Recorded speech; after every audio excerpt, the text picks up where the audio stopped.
Hello everyone, my name is Aarohi and welcome to my channel. So guys, आज के video में हम learn करेंगे कि अगर हमें किसी ऑब्जेक्ट को डिटेक्ट करना है, ट्रैक करना है एंड उसके बाद काउंट करना है तो वो कैसे किया जाता है। तो अगर आप इस वीडियो में देखोगे, ये देखो, आज के ट्यूटोरियल के बाद ना आप इस तरह की एप्लीकेशन बना पाओगे। इसमें देखो टॉप पे हम क्या काउंट कर रहे हैं, हम दो डायरेक्शन में काउंट कर रहे हैं कार्स को। एक तो जो कार्स अपवर्ड्स जा रही हैं उनको हम अलग से ट्रैक एंड काउंट कर रहे हैं, एंड जो कार्स डाउनवर्ड्स आ रही हैं उनको हम अलग से डिटेक्ट, ट्रैक एंड काउंट कर रहे हैं। तो इस तरह के एप्लीकेशन आज हम बनाएंगे। तो स्टार्ट करते हैं ट्यूटोरियल। सबसे पहला टास्क क्या होता है कि आपके पास वो सारे मॉड्यूल्स इंस्टॉल हों जो आपके कोड को रन करने के लिए चाहिए। तो चलो वो करते हैं। तो सबसे पहले हम यहाँ पे कमांड प्रॉम्प्ट ओपन करेंगे।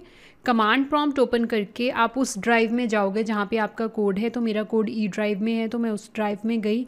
तो यहाँ पर ना मैंने क्या किया हुआ है, एक योलो 11 फोल्डर बनाया हुआ है, मेरे को उसमें काम करना है, तो मैं उस फोल्डर में चले गई। अब गाइज़, मैं हमेशा रिकमेंड करती हूँ सेपरेट इन्वायरमेंट बना के काम करना। तो अगर आपको सीखना है कि सेपरेट इन्वायरमेंट कैसे बनता है एंड फिर उसके अंदर हम काम कैसे करते हैं, तो आप ये ट्यूटोरियल चेक कर लो। इसका लिंक मैंने डिस्क्रिप्शन सेक्शन में भी दिया है, तो आप देख सकते हो। और अगर आप चाहते हो कि आपको कोई इन्वायरमेंट नहीं सेटअप करना अलग से, आप चाहते हो कि आपके पीसी के अंदर पाइथन है, आप डायरेक्टली उसी पे काम करना चाहते हो, तो आपको सिर्फ ये कमांड रन करनी है, पिप इंस्टॉल अल्ट्रालिटिक्स। एंटर कर दोगे तो ये मॉड्यूल इंस्टॉल हो जाएगा। सिर्फ एक यही मॉड्यूल चाहिए हमें। इस मॉड्यूल के अंदर ये जो पैकेज है, इस पैकेज के अंदर वो सारे मॉड्यूल्स हैं जो हमारे आज के कोड को रन करने के लिए चाहिए। ठीक है, पिप इंस्टॉल अल्ट्रालिटिक्स। तो अब मेरे केस में क्या है, मैं अपने सेपरेट इन्वायरमेंट में काम करूँगी। तो मेरे को इन्वायरमेंट एक्टिवेट करने के लिए मैं लिखूँगी, ये मेरे इन्वायरमेंट का नाम है, scripts and activate. This is how you activate the environment. अब इन्वायरमेंट एक्टिवेट हो गया तो आप स्टार्टिंग में ऐसा दिखेगा। अब मेरे को जुपिटर नोटबुक पे काम करना है। तो अगर तो आपने जुपिटर नोटबुक ऑलरेडी इंस्टॉल की हुई है तो आप जुपिटर स्पेस नोटबुक लिखोगे और वो जुपिटर नोटबुक ओपन हो जाएगी। बट अगर आपने नहीं किया हुआ जुपिटर नोटबुक को इंस्टॉल, तो आप ऐसे इंस्टॉल कर सकते हो, पिप install Jupyter notebook and enter कर दोगे तो जुपिटर नोटबुक इंस्टॉल हो जाएगी। मेरे पास ये ऑलरेडी इंस्टॉल्ड है, इसलिए रिक्वायरमेंट ऑलरेडी सेटिस्फाइड लिखा आ रहा है। तो जब एक बार जुपिटर नोटबुक इंस्टॉल हो जाती है तो आपको जुपिटर नोटबुक ओपन कैसे करनी है, आप लिखोगे Jupiter space notebook and enter कर दोगे तो जुपिटर नोटबुक ओपन हो जाएगी। अब ये रही हमारी जुपिटर नोटबुक।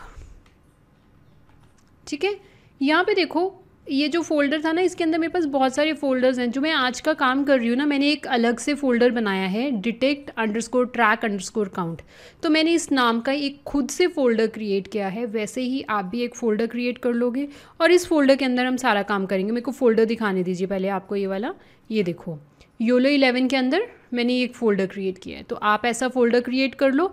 अब इस फोल्डर के अंदर सिर्फ एसेट्स जो फोल्डर है, इसमें मेरा कुछ रैंडम फाइल्स पड़ी हैं, ये रिक्वायर्ड नहीं है, ये आपको नहीं चाहिए।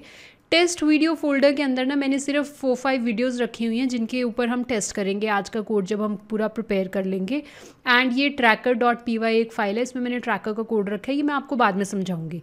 तो अभी के लिए मैं सिर्फ आपको इतना बता रही हूँ कि आपको डिटेक्ट ट्रैक काउंट एक फ़ोल्डर बनाना और उसके अंदर सारा कोड करेंगे। आज का जो भी होगा हम इसी फोल्डर के अंदर करेंगे। ये रही। तो हम detect track count folder open करते हैं। यहाँ पे हम एक अपनी नोटबुक क्रिएट करेंगे। तो न्यू पे क्लिक करो, पाइथन 3, और ये आपकी नोटबुक ओपन हो गई। यहाँ पे अब हमने कोड करना है। तो आज का हमारा टास्क क्या है ना, हम क्या करेंगे, कार्स को डिटेक्ट करेंगे पहले, फिर कार्स को ट्रैक करेंगे एंड फिर कार्स को काउंट करेंगे। मेरे अगले ट्यूटोरियल में मैं आपको बताऊंगी कि हम मल्टीपल क्लासेस को डिफरेंटली अगर हमें काउंट करना है तो वो कैसे करेंगे। बट पहले हमें बेसिक्स आना बहुत ज़रूरी है। तो आज के ट्यूटोरियल में हम सिंगल क्लास के साथ काम करेंगे। ठीक है, सिंगल क्लास को डिटेक्ट, ट्रैक एंड काउंट करेंगे, और वो सिंगल क्लास कौन सी है, कार। तो अब यहाँ पे हमने ये लिखा। अब इनका क्या मतलब है, देखो, मैं ये इंपोर्ट कर रही हूँ मॉड्यूल्स, CV2 मॉड्यूल है, पांडास है एंड योलो मैं कहाँ से इंपोर्ट कर रही हूँ, अल्ट्रालिटिक्स पैकेज से। और यहाँ पे देखो मैं मॉडल को यूज़ कर रही हूँ। तो गाइस, आज के ट्यूटोरियल के लिए हम कोई ट्रेनिंग नहीं करवा रहे हैं सेपरेट। कोको डेटासेट जो है, योलो मॉडल जो है ना, ये कोको डेटासेट के ऊपर ट्रेंड है। कोको डेटासेट में 80 क्लासेस हैं ठीक है। उन 80 क्लासेस में से ना एक क्लास कार भी है, और आज के ट्यूटोरियल के लिए हम क्या कर रहे हैं, कार्स को ही काउंट कर रहे हैं, तो हमने वो लिख दिया। तो अगर तो गाइज आपको योलो V8 से काम करना है तो आप यहाँ पे योलो V8 लिख दो। अगर आपको योलो 11 से काम करना है तो यहाँ पे आप योलो 11 लिख दोगे। तो यहाँ पे ना आप अल्ट्रालिटिक्स का डॉक्स खोल सकते हो, अल्ट्रालिटिक्स डॉक्यूमेंट खोलो, योलो 11 पे जाते हैं और ना स्क्रॉल करो, ये देखो ये मॉडल का नाम है। तो हमने यहाँ से ये योलो मॉडल ले लिया। तो अगर तो आपको 11 से काम करना है आप योलो 11 लिख दोगे यहाँ पे। तो आप कोई भी मॉडल, चाहे योलो V5 लिख लो, योलो V8 लिख लो, योलो V10, वो V11, आपको कुछ भी यूज़ करना है, आपको सिर्फ यहाँ पे उस मॉडल का नाम लिखना है एंड अल्ट्रालिटिक्स पैकेज आपको अपने आप से वो मॉडल को यूज़ करने का लोड कर देगा वो मॉडल, ठीक है। तो हम आज का ट्यूटोरियल जो कर रहे हैं वो कर रहे हैं योलो 11 से। तो इसको रन करोगे तो इसका काम क्या है इतने कोड का, हम यहाँ पे सिर्फ एक प्री ट्रेन मॉडल को लोड कर रहे हैं जो कि है योलो 11N। तो इस केस में क्या हुआ, पहले ये कोड चेक करेगा कि आपकी करंट डायरेक्टरी के अंदर ये वाला प्री ट्रेन मॉडल की फ़ाइल पड़ी है। अगर नहीं पड़ी होगी तो ये डाउनलोड कर देगा। तो देखो इसने यहाँ पे डाउनलोड कर दिया। अब अगर आप फोल्डर में जाके चेक करोगे ना दोबारा से, देखो आपके पास ये फ़ाइल आ गई यहाँ पे। तो ये हमारा प्री ट्रेन मॉडल है, इसको यूज़ करके हम कार्स को डिटेक्ट करेंगे। तो अब जो नेक्स्ट स्टेप है हमारा, अब नेक्स्ट सेल में मैंने ये कोड पेस्ट किया, मैं आपको एक्सप्लेन करती हूँ ये सेल क्या है। सबसे पहले तो मैं 1.mp4 एक वीडियो है जो मेरे टेस्ट वीडियोस फोल्डर पे पड़ी है, मैं उस पर काम करना चाहती हूँ। तो मैंने ओपन CV का वीडियो कैप्चर जो ऑब्जेक्ट है उसको इनिशियलाइज़ कर लिया। इससे क्या होता है, हम ओपन CV के थ्रू क्या कर रहे हैं, हम अपनी वीडियो को रीड कर रहे हैं जो वीडियो यहाँ पे पड़ी हुई है, ठीक है। उसके बाद काउंट 0 ये आगे हम यूज़ करेंगे, ठीक है, मैं अभी समझाऊंगी इसके बारे में आपको। वाइल ट्रू का क्या मतलब है कि जब तक वो वीडियो ओपन है, जब तक उस वीडियो में फ्रेम्स हैं, वीडियो किसकी बनती है, फ्रेम्स की बनती है, राइट। जब तक तो उस वीडियो के फ्रेम्स हैं तब तक हम सारे फ्रेम्स को रीड करी जाएंगे। एंड उसके बाद अगर फ्रेम्स नहीं हैं तो वो लूप ब्रेक हो जाए, एंड अगर फ्रेम्स हैं उसमें तो वो 1 बाय 1 सारे फ्रेम्स को काउंट रीड करता रहेगा, ठीक है। उसके बाद हम हर फ्रेम के ऊपर मॉडल चला रहे हैं, मॉडल डॉट प्रिडिक्ट। आपको याद है यहाँ पे हमने ये मॉडल रखा हुआ है, तो मॉडल डॉट प्रिडिक्ट फ्रेम। तो ईच फ्रेम जो 1 बाय 1 सारे फ्रेम्स के ऊपर प्रिडिक्शन होती जाएगी, और वो उसके जो प्रिडिक्शंस हैं वो किस में स्टोर हो रही हैं, रिजल्ट्स वेरिएबल में। अब यहाँ पर मैं क्या कर रही हूँ ना, यहाँ पर मेरे को बाउंडिंग बॉक्सेस चाहिए, जहाँ जहाँ पे भी ऑब्जेक्ट डिटेक्ट हो रहा है ना, कार्स डिटेक्ट हो रही हैं, उनके जो बाउंडिंग बॉक्स कोऑर्डिनेट हैं वो मेरे को एक सेपरेट वेरिएबल में मैंने स्टोर करे हैं, ठीक है। उसके बाद मैं उन जो बाउंडिंग बॉक्स कोऑर्डिनेट्स है उनको मैं नंपाई में कन्वर्ट कर रही हूँ, एंड फिर ना मैं एक डेटा फ्रेम बना रही हूँ। वो डेटा फ्रेम के अंदर मैं सारे जो बाउंडिंग बॉक्स कोऑर्डिनेट्स हैं वो सारे स्टोर कर रही हूँ, ठीक है। Let me print this and show you. ये जो मैंने डेटा फ्रेम बनाया है ना, मेरे को एक बार दिखाने दो इस डेटा फ्रेम में कैसी वैल्यू आ रही है, फिर मैं आपको आउटपुट समझाती हूँ। और मैं फिर cv2.im शो का क्या मतलब होता है, सारे फ्रेम्स को स्क्रीन पे दिखाना 1 बाय 1। तो जब हम इसको रन करेंगे ना, आप देखना पहले तो यहाँ पे इस पर कोई डिटेक्शन, अभी कुछ भी बॉक्सेस नहीं दिख रहे आपको, क्योंकि हमने कोड नहीं लिखा हुआ इसके लिए कि बॉक्सेस प्लॉट हों या क्लास आईडीज़ प्लॉट हों, राइट। हमने क्या कोड लिखा है यहाँ पे कि एक डेटा फ्रेम बन जाए, पहले मॉडल रन हो, प्रिडिक्शंस मिले उसके जो बाउंडिंग बॉक्स कोऑर्डिनेट्स हैं वो ए वेरिएबल में स्टोर हो जाएं। फिर मैंने वो बाउंडिंग बॉक्स कोऑर्डिनेट्स को एक डेटा फ्रेम में स्टोर कर रही हूँ और उस डेटा फ्रेम को प्रिंट करा रही हूँ और सारे फ्रेम्स को प्रिंट करा रही हूँ। पर मैंने कहीं पे ऐसा तो नहीं किया ना कि मेरे रेक्टेंगल जो हमारे बाउंडिंग बॉक्सेस हैं वो भी प्लॉट हो फ्रेम्स के ऊपर, तो इसलिए हमारा जो वीडियो है अभी उस पर कुछ प्लॉट नहीं हो रहा है। नेक्स्ट स्टेप पे वो हम करेंगे। तो हमने अभी ये देखना है ये क्या चीज़ है। तो आप स्क्रॉल करोगे ना, ये देखो, ये देख रहे हो ये वाली आउटपुट कितने कॉलम्स हैं, पहले तो डेटा फ्रेम के 0 1 2 3 4 एंड 5, ये हमें 5 कॉलम्स मिले। ये जो फर्स्ट 4 कॉलम्स है ना, ये वाली वैल्यू, ये वाली वैल्यू, ये वाली वैल्यू और ये तो हैं बाउंडिंग बॉक्स कोऑर्डिनेट्स। फिर ये जो है 87 0.87 एंड जो वैल्यू कंटिन्यू हो रही है ये है उसका कॉन्फिडेंस स्कोर। और ये जो 5th नंबर कॉलम में ये जो 2.0 लिखा हुआ है ये है उसकी क्लास आईडी। तो कोको डेटा सेट के अंदर क्लास आईडी 2 किसकी है, क्लास आईडी 2 है कार की, फिर यहाँ पे 5 भी लिखा आ रहा है, 5 क्लास आईडी है ट्रक की। तो जो फर्स्ट फ्रेम है ना उसके अंदर 2, 5 एंड 7 क्लासेस हैं एंड नंबर ऑफ ऑब्जेक्ट्स कितने हैं देखो 0 से स्टार्ट होके 10। तो नंबर ऑफ ऑब्जेक्ट्स जो हमारी वीडियो है, ये वाली वीडियो, इस वीडियो का जो फर्स्ट फ्रेम है उसमें नंबर ऑफ़ ऑब्जेक्ट्स जो है 10। तो ये देखो मैंने आपको फर्स्ट फ्रेम की पिक्चर दिखा रही हूँ, उसमें देखो नंबर ऑफ़ ऑब्जेक्ट्स 10 है, इसलिए हमें इस तरह से दिख रहा है, राइट। फिर अगर आप नीचे करके देखोगे, स्क्रॉल करके देखो, फिर आपको ये सेकंड फ्रेम दिख रहा है। सेकंड फ्रेम में भी हमारे पास कितने ऑब्जेक्ट्स हैं? सेकंड फ्रेम में हमारे पास 0 से 9 ऑब्जेक्ट्स हैं, यानी कि 10 ऑब्जेक्ट हैं एंड ये उनकी क्लास आईडीज़ हैं, ये उनके कॉन्फिडेंस स्कोर हैं एंड ये वाले उनके बाउंडिंग बॉक्स कोऑर्डिनेट्स हैं।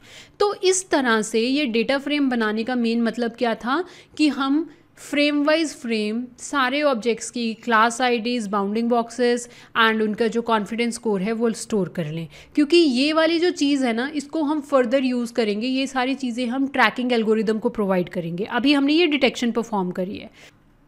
अब हमारा नेक्स्ट स्टेप क्या है कि हमने यहाँ पे स्टोर तो कर लिए सारे बाउंडिंग बॉक्सेस, क्लास आईडीज़, अब हम उनको शो करवाना चाहते हैं वीडियो के ऊपर, तो उसके लिए कोड लिखते हैं। अब मैंने ये यहाँ पे कोड पेस्ट कर दिया, इतना ही, ठीक है। डेटा फ्रेम वाली लाइन के बाद मैंने इतना कोड पेस्ट किया। लेट मी एक्सप्लेन यू, पहले ये क्या है फिर मैं आपको आउटपुट दिखाती हूँ, या पहले हम एक बार आउटपुट देख लेते हैं फिर मैं बताती हूँ हमने क्या टास्क किया है। Class list is not defined, okay. तो यहाँ पे हम अब क्लास लिस्ट डिफाइन करते हैं। Class list, so class list ये है।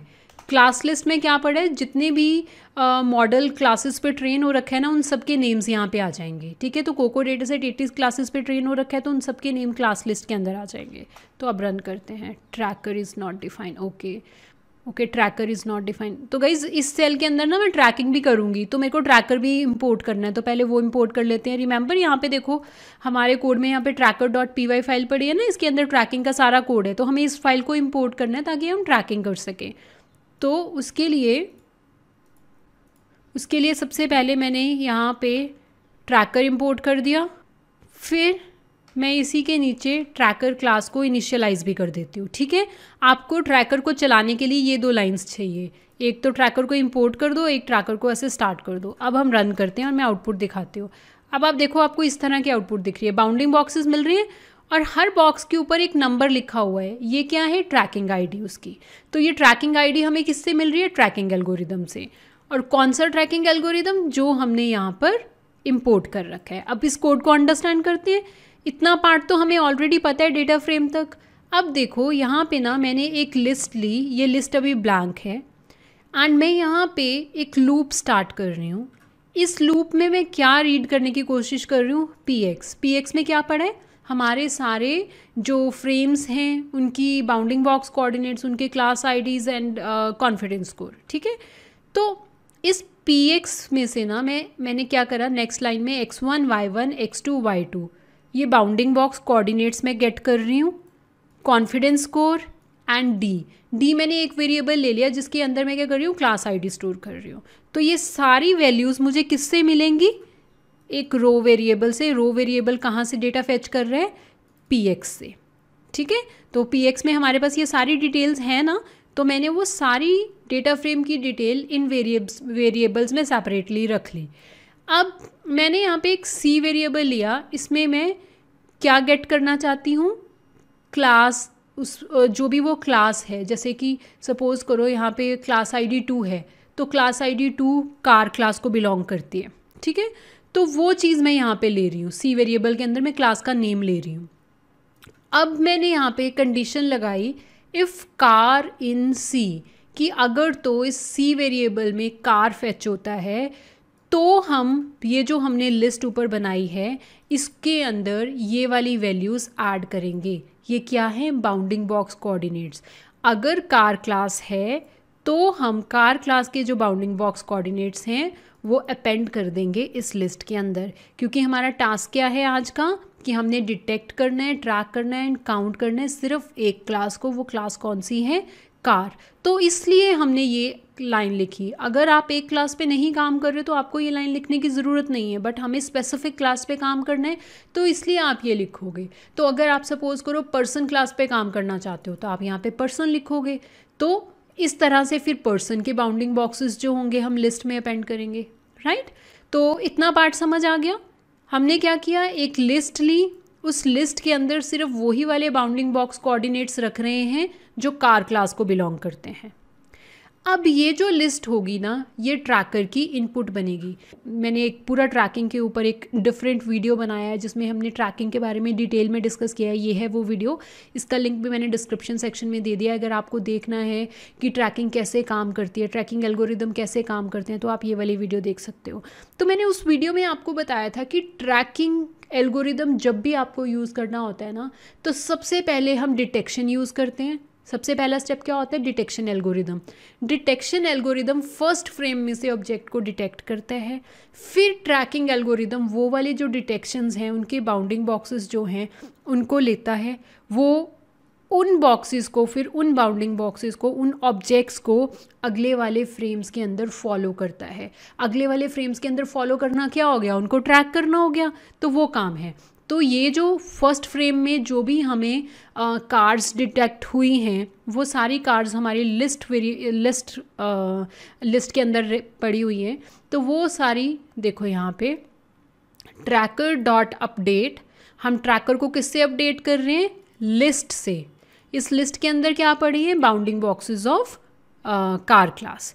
तो अब हमारे पास एक bbox_id वेरिएबल है जिसके अंदर हमने ट्रैकर क्लास को कॉल किया है एंड हमने उसको इनपुट में कार क्लास के सारे बाउंडिंग बॉक्सेस प्रोवाइड करे हैं। अब नेक्स्ट सेल पे जाते हैं। अब यहाँ पे आओ, अब ये वाला पार्ट अंडरस्टैंड करते हैं। यहाँ पे हम एक लूप चला रहे हैं। लूप किस पे चल रहा है, ट्रैकिंग आईडीज़ पे, ये bbox ID पे। और मैंने यहाँ पे ना 4 वेरिएबल्स ले लिए डिफरेंट नाम से, x3 y3 x4 y4 and ID। और इसके अंदर डेटा कहाँ से आ रहा है, इस वाले bbox से। और ये जो bbox है कहाँ से डेटा ले रहा है, bbox ID से। तो अब हमारे पास ये बॉक्सेस भी आ गए। ये ID क्या है, ट्रैकिंग ID। मैंने बोला था ना ट्रैकिंग एल्गोरिदम क्या करता है, एक यूनिक आईडी प्रोवाइड करता है हर क्लास को। तो वो कहाँ से मिल रही है, वो यहाँ से मिल रही है। और ये आईडी को फेच करने के लिए आपको ये वाला कोड लिखना पड़ेगा। ये वाला कोड क्या कर रहा है, ट्रैकिंग परफॉर्म करेगा। तो अब हमारे पास क्लास ट्रैकिंग आईडीज़ भी आ गई, हमारे पास बाउंडिंग बॉक्सेस भी हैं कार क्लास के। तो अब हम cv2.rectangle यूज़ करके तो क्लासेस के ऊपर, ऑब्जेक्ट्स के ऊपर बाउंडिंग बॉक्स प्लॉट करेंगे। देखो cv2.rectangle, फ्रेम मतलब 1 by 1 सारे फ्रेम्स के ऊपर। x3 y3 ये क्या है, बाउंडिंग बॉक्स का स्टार्टिंग कोऑर्डिनेट। x4 y4 क्या है, बाउंडिंग बॉक्स का एंड कोऑर्डिनेट। और ये है किस कलर का बॉक्स हमें चाहिए एंड ये है उसकी थिकनेस कितनी होएगी। ठीक है, तो इस तरह से तो बन जाएगा बाउंडिंग बॉक्स। अब जब एक बार बाउंडिंग बॉक्स प्लॉट हो गया, हमने ऊपर उसके टेक्स्ट भी लिखना है। टेक्स्ट में क्या लिखना है, क्लास की आईडी, ट्रैकिंग आईडी सॉरी। तो उसके लिए हम क्या यूज़ करते हैं, cv2.putText every frame, each and every frame, हमने हर फ्रेम के ऊपर लिखना है ना, आईडी लिखनी है। आईडी को आप स्ट्रिंग में कन्वर्ट कर रहे हो, आईडी ये रही आईडी, ट्रैकिंग आईडी। एंड कहाँ पे पेस्ट प्लॉट करना चाहते हो, लिखना चाहते हो ट्रैकिंग आईडी, x3 y3, मतलब जहाँ पे आपका बाउंडिंग बॉक्स स्टार्ट हो रहा है ना, उसके जो स्टार्टिंग वाले कोऑर्डिनेट्स हैं x3 y3, वहाँ पर आपको आईडी लिखनी है। एंड ये वाला फॉन्ट यूज़ कर रहे हो, ये वाला कलर यूज़ कर रहे हो, ये उसका साइज़ होगा। ठीक है, फिर उसके बाद जब हमने फ्रेम के ऊपर ये दोनों चीज़ें लिख दी, बॉक्स बना दिए एंड आईडी भी पुट कर दी, उसके बाद हम सारे फ्रेम्स को देख रहे हैं स्क्रीन पे। तो अब हम इसको अगर रन करेंगे तो आप देखो हमें क्या मिल रहे हैं, बॉक्सेस भी मिल रहे हैं एंड हमें ट्रैकिंग आईडीज़ भी मिल रही हैं। ठीक है, तो अभी तक हमने क्या क्या टास्क कर लिया, हमने ऑब्जेक्ट को डिटेक्ट करा। डिटेक्ट के लिए हमने YOLO 11 मॉडल यूज़ करा। फिर हमने मॉडल को ट्रैक करा, ट्रैक करके हमने उसकी ट्रैकिंग आईडीज़ उसके ऊपर लगा दी। क्लियर। अब नेक्स्ट टास्क क्या है कि हम अब काउंट करना चाहते हैं नंबर ऑफ ऑब्जेक्ट्स को। तो काउंट करने के लिए देखते हैं अभी हम क्या करते हैं। अब हम फिर इसी कोड में चेंजेस करेंगे, देखते हैं क्या चेंजेस होंगे उसके लिए। तो सबसे पहले तो ना हम एक लाइन प्लॉट करेंगे हर फ्रेम के ऊपर, जैसे कि यहाँ पे मैं आपको दिखाती हूँ। अब यहाँ पे देखो, अब नेक्स्ट टास्क क्या है कि हमें ना ये लाइन प्लॉट करनी है। ये देख रहे हो लाइन, रेड लाइन। तो इस तरह की लाइन हम लगाएंगे हर फ्रेम के ऊपर, और जो ऑब्जेक्ट, जैसे ये ऑब्जेक्ट है या ये ऑब्जेक्ट है, ये ऑब्जेक्ट है, जब ये ऑब्जेक्ट इस लाइन को क्रॉस कर लेंगे तब हम यहाँ पे जो हमारा काउंटर होगा उसका नंबर इंक्रीज़ करेंगे। तो एक तो मैंने क्या करा, आप देख रहे हो इसमें हमने ना ट्रैकिंग आईडीज़ भी सेंटर में लिख दी। यहाँ के बजाय मैंने ट्रैकिंग आईडी सेंटर में लिख दी। मैं आपको बताऊँगी ये मैं क्या करना चाह रही हूँ। बेसिकली हमने सबसे पहले लाइन प्लॉट करनी है, ठीक है। जो ऑब्जेक्ट इस लाइन को क्रॉस करेंगे उनको काउंट करना है। एंड ये जो सेंटर है, हर ऑब्जेक्ट के सेंटर में देख रहे हो एक ये डॉट लगा हुआ है। जब ये जो डॉट है ना, ये डॉट इस लाइन को टच करेगा तब हम उसको ऑब्जेक्ट को काउंट करेंगे कि वो लाइन को टच कर रहा है। तो इसलिए हमने इस सेंटर पे, हर ऑब्जेक्ट के सेंटर पे एक रेड डॉट लगाया है। वो मैं आपको भी सिखाऊंगी कैसे लगेगा। तो अभी पर हमारा टास्क क्या है, सबसे पहले हम रेड लाइन प्लॉट करेंगे, फिर हर ऑब्जेक्ट के सेंटर में ऐसे डॉट लगाएंगे। फिर जब वो सेंटर में उसके जो डॉट लगा है हर ऑब्जेक्ट के, वो जो सेंटर है इस लाइन को टच करेगा, उस टाइम पे हम अपना काउंटर इंक्रीज़ करेंगे। तो ये हमारा टास्क है। तो इसको करते हैं। अभी ऑब्जेक्ट के सेंटर में पहले डॉट लगाते हैं, ठीक है। तो यहाँ पे हमारा ट्रैक हो गया ऑब्जेक्ट। ट्रैक होने के बाद हमने हर ऑब्जेक्ट के सेंटर में डॉट लगाना है और वहाँ पे ट्रैकिंग आईडी लिखनी है। तो इस वाले कोड के बाद हम यहाँ पे अपना कोड पेस्ट करेंगे। अब कहाँ पे, ये वाले कोड में जहाँ पे आपका ट्रैकर चल चुका है और आपके पास अभी बॉक्सेस एंड ट्रैकिंग आईडी आ चुकी है। उसके बाद हम क्या करना चाहते हैं, अभी ये जो बॉक्स के कोऑर्डिनेट मिल चुके हैं, हर बॉक्स के सेंटर पे एक डॉट लगाना चाहते हैं। तो इस लाइन के बाद ही वो कोड लिखा जाएगा। तो पेस्ट करते हैं। अब हो क्या रहा है इस कोड में, देखो यहाँ पे मैंने एक cx वेरिएबल लिया, एक cy वेरिएबल लिया। cx का मतलब क्या है, x एक्सिस इमेज का, y का मतलब क्या है, y एक्सिस उस बाउंडिंग बॉक्स का। तो इस तरह से आपको सेंटर मिल जाएगा। अगर आप x3 और x4 को प्लस करके डिवाइड कर दोगे 2 से, तो आपको x की वैल्यू मिल जाएगी, सेंटर ऑफ x क्या, एंड इस तरह से आपको सेंटर ऑफ y मिल जाएगा। फिर cv2 dot circle, cv2 dot circle की हेल्प से हमें डॉट मिलेगा, वो सेंटर में सर्कल मिलेगा, ठीक है। एंड सर्कल बनाने के लिए हमें सर्कल कहाँ बनाना है, इस लोकेशन पे। ये कौन सा कोऑर्डिनेट है, cx क्या है, x का सेंटर, ये y क्या है, cy क्या है, y का सेंटर, एंड ये है उसका 4 का मतलब उसका रेडियस सर्कल का, ठीक है। -1 का मतलब उसको फिल करना है हमें, तो ये इस कलर का सर्कल बन जाए, ठीक है। एंड उस सर्कल के ऊपर हम ये टेक्स्ट लिखना चाहते हैं। क्या टेक्स्ट लिखना चाहते हैं, आईडी। ये कौन सी आईडी है, ट्रैकिंग आईडी। मैं जो डॉट लगा रही हूँ हर बॉक्स के सेंटर में, वहाँ पे अपनी ट्रैकिंग आईडी लिखना चाहती हूँ। यहाँ ये मैंने कोऑर्डिनेट्स प्रोवाइड कर दिए जहाँ पे मुझे ट्रैकिंग आईडी शो करवानी है। तो मुझे को सेंटर पे ही शो करवानी है ना ट्रैकिंग आईडी जहाँ पे डॉट लगा है, तो इसलिए ये दे दिया। ये उसका फॉन्ट हो गया, इस कलर का चाहिए, ये उसका हाइट होनी चाहिए, मतलब फॉन्ट साइज़ कितना है वो हो गया, ठीक है। और ये तो हमारा रेक्टेंगल वाला जो कोड हमने पहले ही बनाया हुआ है बाउंडिंग बॉक्स, ये वही है। तो इसको वो प्लॉट करके देखें क्या आती है आउटपुट। देखो अब हर जो भी हमारे बाउंडिंग बॉक्सेस हैं उनके सेंटर पे डॉट लगा आ रहा है और उसके ऊपर क्या लिखा आ रहा है, ट्रैकिंग आईडी भी आ रही है। पर आप देख रहे हो बॉक्स के ऊपर भी ट्रैकिंग आईडी आ रही है और सेंटर में भी ट्रैकिंग आईडी आ रही है। तो आप बॉक्स के ऊपर से ट्रैकिंग आईडी हटा सकते हो। सिंपल आपको क्या करना है, जो cv2 डॉट रेक्टेंगल वाला कोड लिखा था उसके बाद पुट टेक्स्ट लिखा था ना, इसको कमेंट कर दो। तो अब क्या होगा, जो तो आपका रेक्टेंगल है उसके ऊपर कुछ नहीं लिखा आएगा, जो आपका बाउंडिंग बॉक्स है उसके ऊपर कुछ नहीं लिखा आएगा। एंड ये जो हमने कोड लिखा है, ये वाला जो कोड है हमने लिखा है जो डॉट लगाने के लिए सेंटर में, उसके ऊपर कोड वो लिखा आएगा। तो अगर आप इसको रन करके देखोगे तो आपको आउटपुट दिखेगी। यहाँ पे देखो सिर्फ सेंटर में लग रहा है वो डॉट, सेंटर ऑफ ऑब्जेक्ट आ गया हमारे पास। अब हमारा नेक्स्ट टास्क क्या है कि हमने एक लाइन लगानी है और जो ऑब्जेक्ट उस लाइन को टच करेगा उसी ऑब्जेक्ट को हमें काउंट करना है, ठीक है। तो वो टास्क करते हैं। अब वो कोड मैं कहाँ कर रही हूँ, मैं इसके नीचे ही लिख रही हूँ। यहाँ पे ये रिपीट हो गया ना, मैं इसको डिलीट कर देती हूँ, ये 2 बार हो गया था। यहाँ पे हम वो कोड लिख रहे हैं। अब आप देखो कोड क्या है। देखो अब अगर आपको लाइन लगानी है स्क्रीन पे, अगर आप ये पिक्चर ही देख रहे हो, अगर आपको यहाँ पे लाइन लगानी है तो आपको एक्स एक्सिस की वैल्यू एंड वाई एक्सिस की वैल्यू, 2 वैल्यूज़ दोगे तभी पता चलेगा ना लाइन कहाँ बनानी है। ये तो हो गए उसके X and Y value line की स्टार्टिंग की। यहाँ पे हो जाएगी एक्स एंड वाई वैल्यू जहाँ पे लाइन एंड हो रही है। हमें लाइन के स्टार्टिंग कोऑर्डिनेट्स देने पड़ेंगे एंड लाइन के एंड कोऑर्डिनेट्स देने पड़ेंगे। और स्टार्टिंग कोऑर्डिनेट्स में भी 2 वैल्यू होगी एक्स एंड वाई की, एंड कोऑर्डिनेट्स में भी 2 वैल्यू होगी एक्स एंड वाई की। पर वाई की वैल्यू सेम रहेगी क्योंकि हमें स्ट्रेट लाइन लगानी है ना। तो अगर यहाँ पे 198 वैल्यू है वाई की, तो यहाँ पर भी 198 वैल्यू ही होगी वाई की, है ना। सिर्फ क्या वैल्यू चेंज होएगी लाइन में, एक्स की वैल्यू स्टार्टिंग पॉइंट और एक्स की वैल्यू जो एंड पॉइंट पे है। तो देखते हैं वो कैसे किया हमने। देखो मैंने क्या किया, लाइन स्टार्ट एक वेरिएबल लिया, ये लाइन की स्टार्टिंग है एक्स पॉइंट, ये लाइन का वाई पॉइंट है। फिर मैंने लाइन एंड वेरिएबल लिया, ये मेरे लाइन का एंड पॉइंट है वाई वैल्यूज़ देख रहे हो ना 198। तो इसका क्या मतलब है, अगर वाई की वैल्यू सेम है तो मतलब हमें स्ट्रेट लाइन पुट करनी है। तो लाइन 7th पिक्सल से स्टार्ट होके कौन से पिक्सल तक जाएगी, 774, मतलब ये लाइन की यहाँ तक की लाइन ड्रॉ होगी, ठीक है।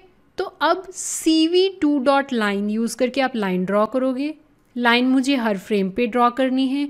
लाइन के स्टार्टिंग कोऑर्डिनेट्स दे दो जो कि यहाँ पे हैं, फिर लाइन के एंड कोऑर्डिनेट्स दे दो जो कि यहाँ पे प्रेजेंट है। ये हो गया लाइन कौन से कलर की होनी चाहिए, ये लाइन की थिकनेस कितनी होनी चाहिए, ठीक है। इस तरह से लाइन ड्रॉ हो जाएगी। फिर उस लाइन के ऊपर जो आपको लिखना है, अगर लिखना है, ज़रूरी नहीं है लिखना है, आपकी ऑप्शन है ये। तो मैंने लिखना था उस लाइन के ऊपर, तो मैंने CV2 डॉट पुट टेक्स्ट लिखा, फ्रेम ये लिखना चाहती हूँ मैं, वो जो रेड लाइन ड्रॉ रखी है ना उसके ऊपर मैं रेड लाइन लिखना चाहती हूँ। और ये रेड लाइन जो है वो कहाँ पर लिखा है एग्जैक्टली, तो जो मेरी लाइन के स्टार्टिंग कोऑर्डिनेट्स है ना वहीं पे लिखा है, और टेक्स्ट साइज़ ये हो, कलर ये हो, तो इस तरह से होगा। तो इसको हम रन करके देखें। तो अगर आप ये लाइन देखोगे, देखो लाइन यहाँ ड्रॉ हो रही है, तो ये लाइन यहाँ पे प्रॉपर नहीं है, हमें इसकी वाई वैल्यू थोड़ी शिफ्ट करनी चाहिए, एक्स वैल्यू भी यहाँ पे आनी चाहिए। तो हम ऐसे ही रैंडमली एक वैल्यू पिक करते हैं, यहाँ से यहाँ तक की हमें लाइन ड्रॉ करनी है। तो चलो हम ना यहाँ पे मैं आपको रैंडमली वैल्यूज़ चेंज करके दिखाती हूँ।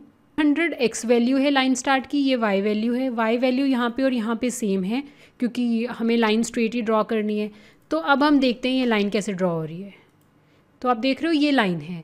तो अब हम उन्हीं ऑब्जेक्ट्स को काउंट करना चाहते हैं जो ये रेड लाइन को क्रॉस करें, ठीक है। तो अब उसके लिए हम कोड लिखते हैं। तो इसके लिए क्या करना पड़ेगा ना, यहाँ पर जहाँ पे हमने ट्रैकर क्लास डिफाइन की है, इसके नीचे ना हम ये लाइंस ऐड करेंगे। देखो मैंने यहाँ पे 3 लाइंस ऐड की है, counter IDs, count and line Y. Counter IDs में क्या कर रही हूँ मैं, यहाँ पे मैं ट्रैक करूँगी ट्रैकिंग आईडीज़ को। कौन सी ट्रैकिंग आईडीज़, जो ट्रैकर हमें हर क्लास के लिए एक यूनिक ट्रैकिंग आईडी प्रोवाइड करते हैं ना। तो ये काउंटर आईडीज़ के अंदर मैं वो सारी ट्रैकिंग आईडीज़ का ट्रैक रखूँगी। एंड ये जो काउंट है जिसकी वैल्यू अभी 0 है, ये उस चीज़ को ट्रैक करेगा कि कितने ऑब्जेक्ट्स लाइन को क्रॉस कर चुके हैं, ठीक है। तो हमें इसी से पता चलेगा, जितने ऑब्जेक्ट लाइन को क्रॉस कर चुके होंगे वो हमें पता लग जाएगा कि हम उस तरह से नंबर ऑफ़ ऑब्जेक्ट्स को काउंट कर रहे हैं। तो हमारे पास क्या है, काउंटर आईडीज़ जो ट्रैकिंग आईडीज़ का ट्रैक रखेगा, एक है काउंट जो ध्यान रखेगा कि कितने नंबर ऑफ़ ऑब्जेक्ट्स लाइन को क्रॉस कर गए हैं। एंड मैंने एक और वेरिएबल लिया है यहाँ पे, लाइन वाई, जिसको मैंने वैल्यू दी है, हमारी y की वैल्यू क्या है यहाँ पर, अगर आप ये लाइन में देखो 398, ठीक है। तो ये लाइन y जो होगी हमारी, इसकी वैल्यू हो जाएगी 398। ये हमें क्यों चाहिए, क्योंकि हमने एक कंडीशन लिखनी है ना कि अगर ऑब्जेक्ट लाइन को क्रॉस कर जाए तो वो काउंट हो। तो उसके लिए हमें y वैल्यू की ज़रूरत होगी, क्योंकि y वैल्यू x वैल्यू ऐसे होगी, y वैल्यू ऐसे होगी। तो कोई ऑब्जेक्ट अगर लाइन को क्रॉस करके जा रहा है तो उसके लिए हमें y वैल्यू की ज़रूरत पड़ेगी, इसलिए हमने ये लिखा है यहाँ पे। अभी मैं नेक्स्ट स्टेप बताती हूँ ये कैसे यूज़ होगा। यहाँ पर ये जो लाइन ड्रॉ रखी है, लाइन ड्रॉ वाला कोड है, इसके नीचे हम ये एक सेल लिखेंगे, इतना सा कोड।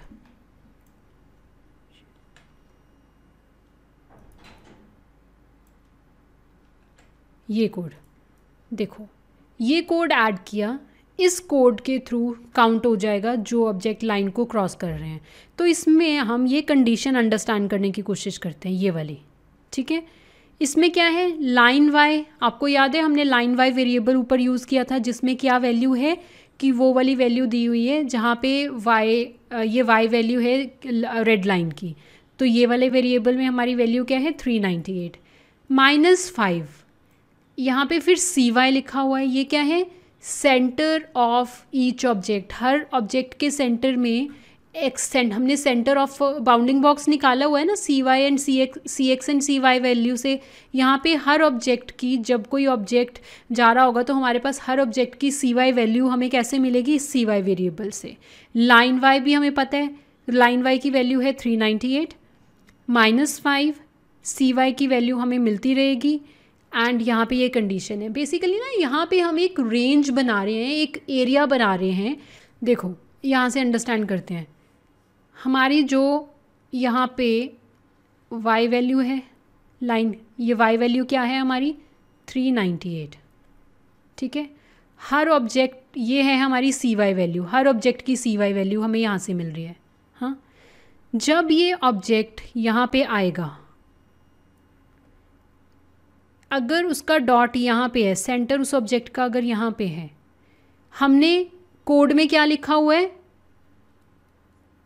हमने कोड में क्या लिखा हुआ है +5 या -5, मतलब ये जो एरिया है इस लाइन के अराउंड, हमने ना यहाँ पे एक बाउंड्री सी बना दी ऐसे करके, ये 5 पिक्सल्स ऊपर से हो गए, ये 5 पिक्सल नीचे हो गए।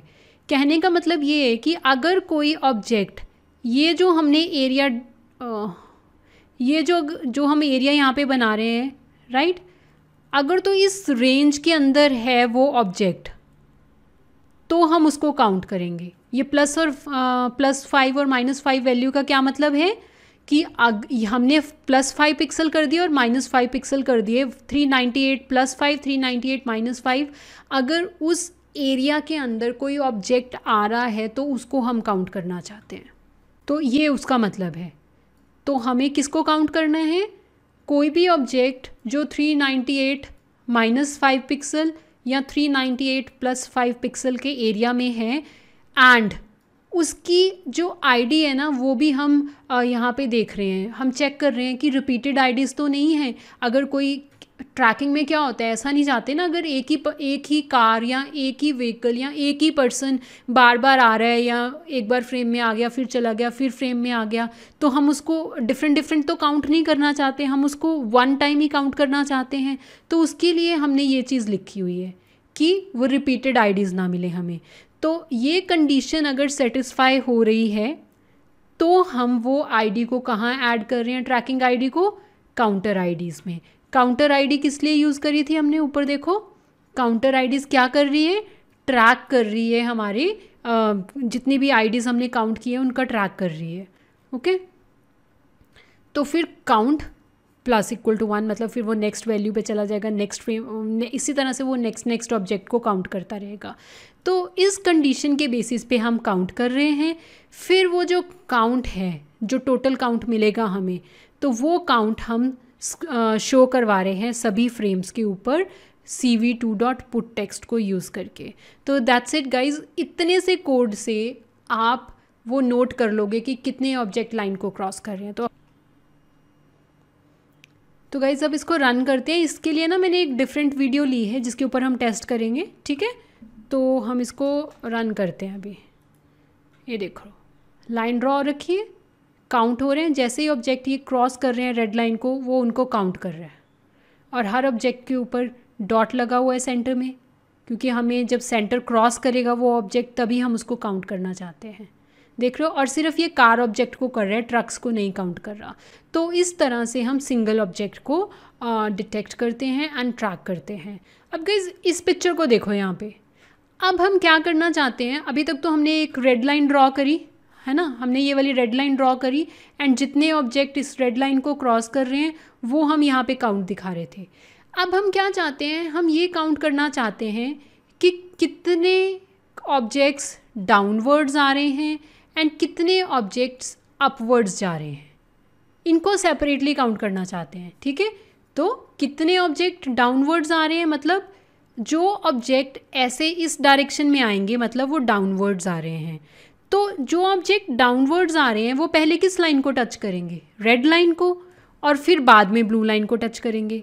तो अगर हम ये कंडीशन लिखें कि अगर कोई ऑब्जेक्ट पहले रेड लाइन को टच कर रहा है और फिर वो ब्लू लाइन को टच कर रहा है, तो उसको किस काउंटर में डाल दो? डाउन वाली वैल्यू में डाल दो, है ना। वो डाउन ही जा रहे होंगे ना ऑब्जेक्ट्स, जो पहले रेड लाइन को टच करेंगे और बाद में ब्लू लाइन को टच करेंगे, दैट मीन्स कि वो कार्ड्स डाउनवर्ड्स जा रही हैं। तो हम इस काउंटर को इंक्रीज़ करेंगे। अगर हम कोई ऑब्जेक्ट पहले ब्लू लाइन को टच कर रहा है और बाद में वो रेड लाइन को टच कर रहा है, तो क्या मतलब है उस चीज़ का? कि वो कार अपवर्ड जा रही है। उस केस में हम किस काउंटर को अपडेट करें? ये वाले काउंटर को अपडेट करें, ब्लू टू रेड काउंट को। तो इस तरह से हम डायरेक्शन जान सकते हैं कि कोई जो व्हीकल है, कोई जो कार है, वो किस डायरेक्शन में जा रही है। तो कंडीशन क्लियर हो गई। अगर कोई ऑब्जेक्ट पहले रेड लाइन को टच करके बाद में ब्लू लाइन को टच करेगा, तो that car is going downward. अगर कोई ऑब्जेक्ट पहले ब्लू लाइन को टच कर रहा है, बाद में रेड लाइन को टच कर रहा है, दैट मीन्स वो कार अपवर्ड्स जा रही है। अब हम ये कंडीशन लिखेंगे और फाइनली हमें इस तरह की आउटपुट मिलेगी। ठीक है, तो ये ट्राई करते हैं। तो हम इसी कोड में चेंज करेंगे। सिर्फ चेंज कितना होगा, मैं आपको चेंज बताती हूँ, सिर्फ चेंज क्या हुआ। देखो यहाँ पे हमने जो पहले कंडीशन लिखी हुई थी ना एक ही लाइन की, अब देखो यहाँ पे दो कंडीशंस हो गई। एक कंडीशन ये हो गई, सेकंड कंडीशन ये हो गई। बाकी सारा कोड सेम है, सिर्फ हमने यहाँ पे क्या लिखा, अगर रेड लाइन को पहले टच हो रहा है तो रेड लाइन वाला काउंटर अपडेट हो, अगर ब्लू लाइन को CY वैल्यू पहले टच हो रही है तो ब्लू लाइन वाला काउंटर अपडेट हो। तो उसके लिए मैंने करा क्या, आप यहाँ पे आओ, देखो ये जो ट्रैकर लगाया था ना, इसके बाद हमने दो वैल्यूज़ ऐसे ले ली। पहले हम सिर्फ एक ही काउंटर यूज़ कर रहे थे ना ऐसे, तो अभी हमें दो तरह के काउंटर्स चाहिए, एक रेड टू ब्लू वाला, एक ब्लू टू रेड वाला। तो ये काउंटर आईडीज़ यहाँ पे रेड टू ब्लू वाली सेट कर रहे हैं, ये counter IDs blue to red वाला कर रहे हैं।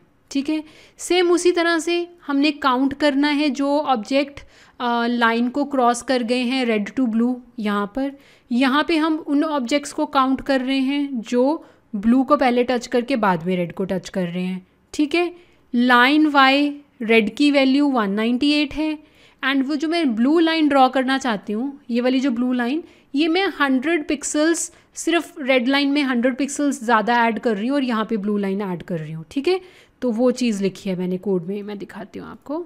देखो लाइन वाई रेड के अंदर 100 पिक्सल्स ऐड करके मैंने ब्लू लाइन ऐड कर दी। ठीक है, तो ये चीज़ हमने ऐड करी। उसके बाद सारा कोड ये सेम है, सिर्फ हमने यहाँ पे पहले एक कंडीशन थी, अब हमने दो कंडीशंस ऐड कर दिए। फर्स्ट कंडीशन में क्या हो रहा है, यहाँ पे कंडीशन देखो क्या लिखी है, अगर कोई ऑब्जेक्ट रेड लाइन को टच करता है, उसके अंदर एक और इफ कंडीशन है, और अगर जो ऑब्जेक्ट रेड लाइन को टच करा है वो वाली आईडी अगर रेड टू ब्लू के अंदर पहले नहीं है, तो जो हमारा काउंटर है जिसमें हम रेड टू ब्लू मूव होने वाली कार जो पहले रेड को टच करती हैं जो बाद में ब्लू को, वो वाला जो हमारा काउंटर है उसके अंदर हम ऐड कर रहे हैं आईडी को। ठीक है, फिर वो जो काउंट है, ये वाला काउंट, ये वाला काउंट, फिर इस काउंटर को इसके अंदर वैल्यू ऐड करते जाते हैं। यही हम स्क्रीन पे दिखाएंगे ना बाद में, ये वाला काउंट। तो सेम इसका ऑपोजिट टास्क हमने यहाँ पे लिखा है। अगर कोई ऑब्जेक्ट लाइन ब्लू को टच करता है, कोई कार का सेंटर जो है वो ब्लू लाइन को टच करता है, एंड अगर उसकी आईडी पहले से ब्लू टू रेड वाले काउंटर में नहीं है, तो हम ब्लू टू रेड वाले काउंटर में उसकी आईडी ऐड कर देंगे, और जो हमारा काउंटर है जिसमें हम ब्लू को जो टच कर रहे हैं ऑब्जेक्ट, वो वाला जो काउंट मेंटेन कर रहा है हमारा काउंटर, उसको ऐसे इंक्रीज़ कर रहे हैं। ठीक है, सिर्फ इतनी सी कंडीशन है। उसके बाद अब हमें सेपरेटली दिखाना है कि डाउनवर्ड्स कितनी कार्स आ रही हैं एंड अपवर्ड्स कितनी कार जा रही हैं। तो उसके लिए उसका जो काउंटर है, ये देखो ब्लू टू रेड वाला काउंटर यहाँ पे आ गया, रेड टू ब्लू वाला काउंटर यहाँ पे आ गया, और ये हमारे स्क्रीन पे आउटपुट दिखाएगा। अब हम इसको रन करते हैं। सो गाइज इस तरह से आप परफॉर्म कर सकते हो detection, tracking and counting of objects किसी सिंगल क्लास के लिए। तो इसका जो लिंक है, गिटहब लिंक मैंने डिस्क्रिप्शन सेक्शन में प्रोवाइड किया हुआ है, ये कोड आप वहाँ से ले सकते हो। एंड मैं अपने नेक्स्ट वीडियो में आपको बताऊंगी अगर हमें क्लास वाइज काउंट करना है, जैसे कि यहाँ पे ट्रक भी थे, तो अगर हमें ट्रक्स सेपरेटली काउंट करनी है, कार्स सेपरेटली काउंट करनी है, बसेस सेपरेटली काउंट करनी है, तो वो कैसे टास्क किया जाएगा। इस कोड का लिंक मैंने डिस्क्रिप्शन सेक्शन में प्रोवाइड किया हुआ है, ये कोड आप वहाँ से ले सकते हो। एंड गाइज अगर आपको मेरा वीडियो पसंद आया तो प्लीज़ मेरे चैनल को लाइक, शेयर एंड सब्सक्राइब करना। Thank you for watching.